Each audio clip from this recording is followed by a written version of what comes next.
Gjatë 15 viteve të fundit, viti 2024 ishte më i keqi ose për dikë më i miri, varet nga cili aspekt shihen gjërat. Sa i përket numrit të divorceve në vend, gjatë vitit të kaluar 2024 qytetarë vendosën të japin fund martesës. Kjo do të thotë se në vitin 2024 kishte 182.9 divorce për 1000 martesa ose 18.3%.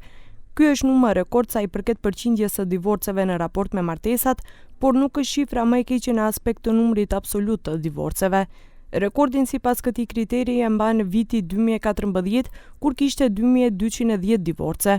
Megjithatë, atëherë kishte më shumë martesa, kështu që numri i divorceve ishte 160 për 1000 martesa apo 16%.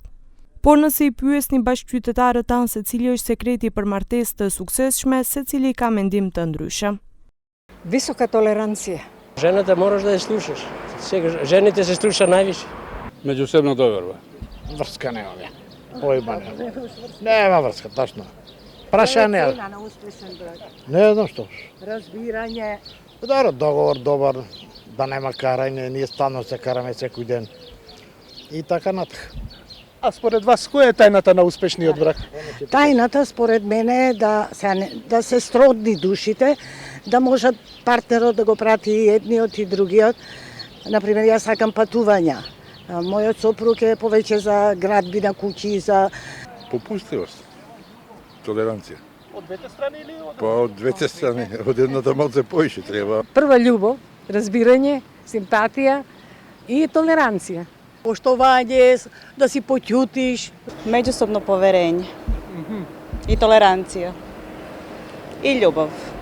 Ndryshe, vitin e kaluar burrat me fitil më të shkurtër ndaj bashkëshorteve ishin ata të moshës nga 40 deri në 44 vjeç, ndërsa te gratë më të ndjeshmet ndaj partnerëve të martesës ishin ato nga 35 deri në 39 vjeç. Psikologët ofrojnë pikpamjet e tyre për atë që e bëjnë martesën të suksesshme. Thonë se ekzistojnë 3 elemente thelbësore. I pari është lidhja, do me thënë krijimi një ekuilibri midis lirisë individuale dhe bashkëjetesës. I dyti është fleksibiliteti, pra mënyra se si merren vendimet, nuk duhet që vetëm një person të jetë koka e familjes, por as të mbizotrojë anarkia. I treti dhe më i rëndësishmi është komunikimi, ku çdo antar i familjes duhet të ketë mundësi të shprehë hapur mendimet e tij, nga këndvështrimi personal dhe për çdo temë që ndikon në marrëdhëniet ndërpersonale.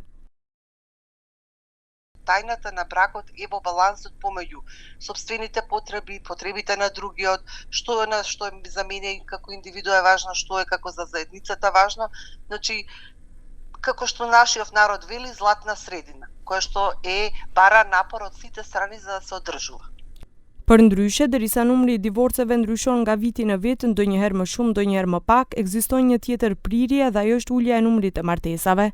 Sot rrallë ndodh të lidhen më shumë se 14.000 martesa në vit, diçka që ishte zakonshme rreth 15 vjet më parë.